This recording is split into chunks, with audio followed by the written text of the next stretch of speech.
Class is in memory of Jared Orchen. 202 years ago was a big Hasidic wedding.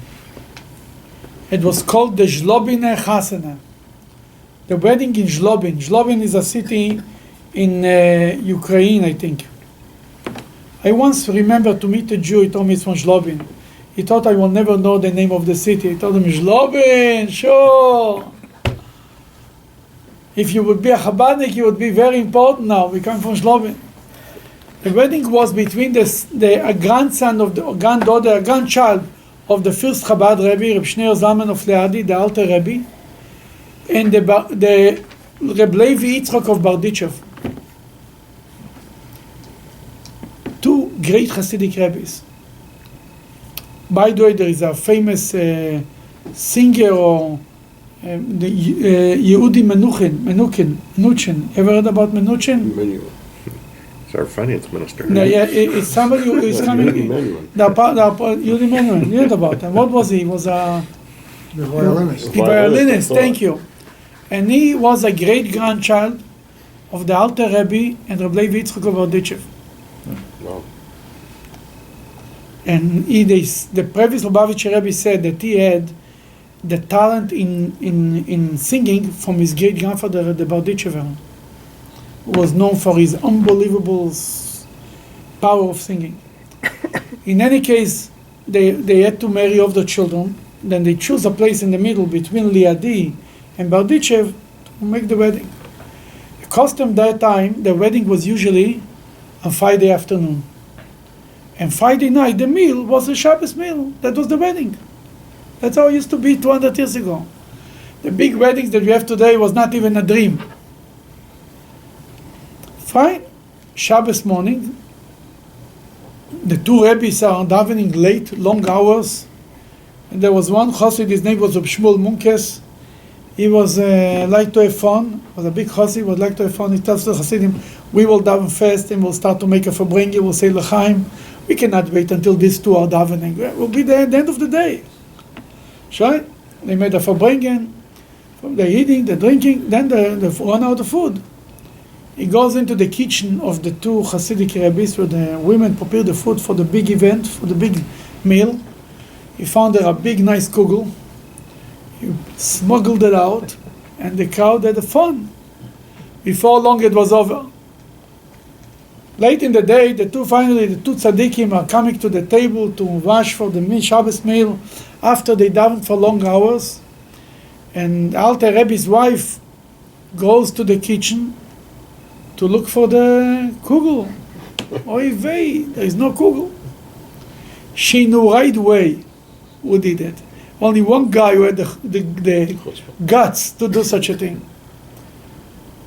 She was so upset, she called them for a din Torah. You know, when you have a dispute with somebody, you go to the Rav, you take him to the rabbi. She took him to her husband, he's the great rabbi here. There is a dispute. She accused them for stealing the kugel. She said she walked so out to the kugel. The Alter Rebbe said, okay, now you say you complain, then we'll hear him. She says, I walked so out to the kugel, and here now there's embarrassing. She embarrassed me, there is nothing to serve for the two great rabbis. Then the Alter Rebbe turns to him and says, Shmuel, know what you have to say to defend yourself? He said, I have nothing to say, the cook was very good. After this amazing wedding, that there is thousands of stories about it, the day later, Rabbi Levi Yitzchok Barditchever told the Alter Rebbe, you know, Hashem helped us to marry off our children, our grandchildren. We should do something and the same thing for our poor. I have in my community a poor girl who's supposed to get married, an orphan, she doesn't have any money. Let's fundraise for her in the community. Sure. Both of them they made a list where they're going to go. First person they went was the richest man in the community. They walked in, these two famous rabbis. They were unbelievably famous then. Thousands of Hasidim were in they were known all over. They walk into his house to ask for a donation for a poor girl that we're supposed to marry off. He takes out maybe a dime, something like this, who is already rusted, and he gives it to them. Bardichever takes the dime and tells them, "Thank you so much. I really appreciate your donation. God bless you." They get up and they leave. After Rabbi walks out with them, he tells them, he likes look at them like, but you know, they did it. They walk a little bit. The rich man runs out from the house, come back, I want to give you more. Come in, he gives them like $10. Take him again, and he leaves again. They leave again. He go run back, he calls them back, come back, I want to come back, he gives them $100. Maybe 4 or 5 times he's doing the same thing. In the end he says, how much money you need for the whole wedding? They give him an amount, they give the whole amount.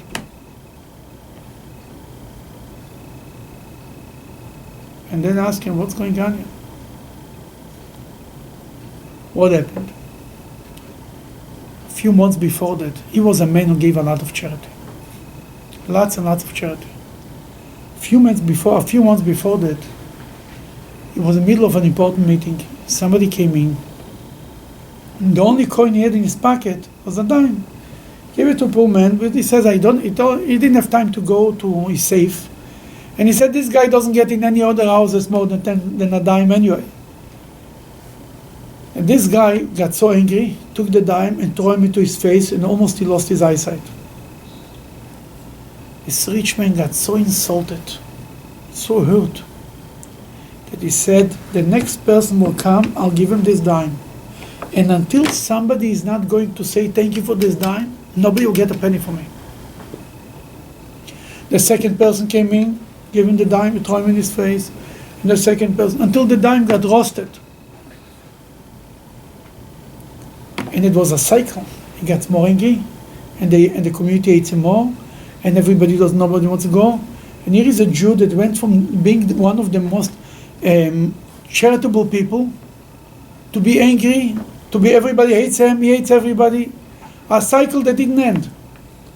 By Rabbi Yitzchak Bardichev and the Alter Rebbe coming there and saying thank you for the dime, they redeemed them. They saved them. What they did was a matter of sensitivity. They felt his pain. They saw something is unusual here. It's not his normal behavior. This sensitivity saved the rich man, saved the community, saved everybody. In the Parsha of this week, we read about a few mitzvahs, that if you want to say the common denominator, there is many mitzvahs in the Parsha. I don't know if it's the most amount of mitzvahs in the Parsha or not, but there are many mitzvahs in the Parsha. But in this Parsha, all the common denominator of many of these mitzvahs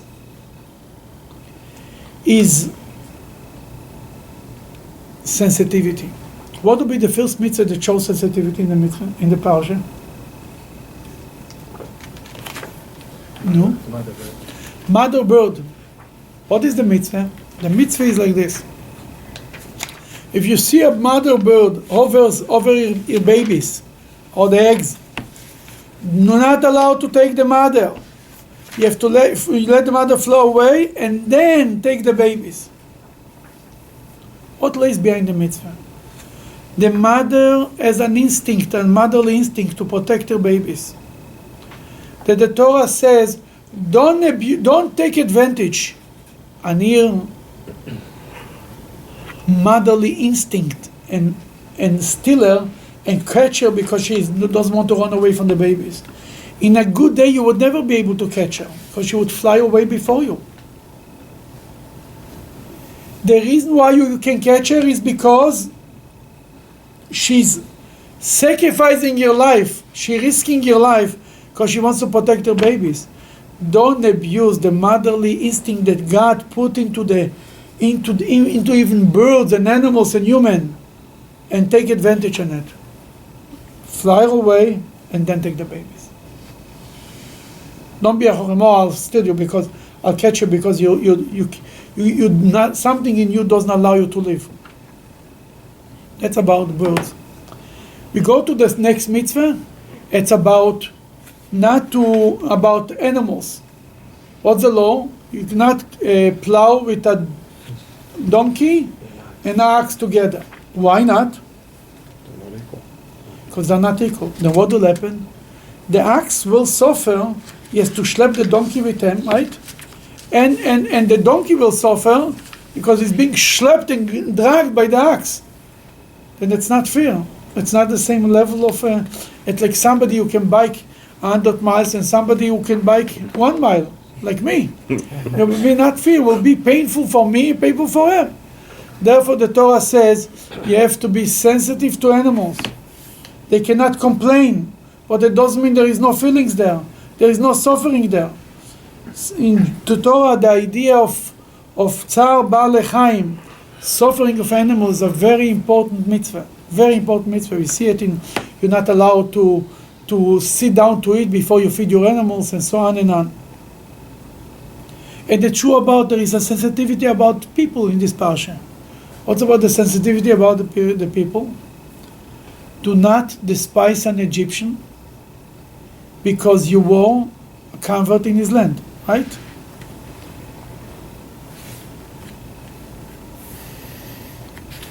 The Torah says, what the Torah says here? The Torah says the Egyptian to us are babies in the river.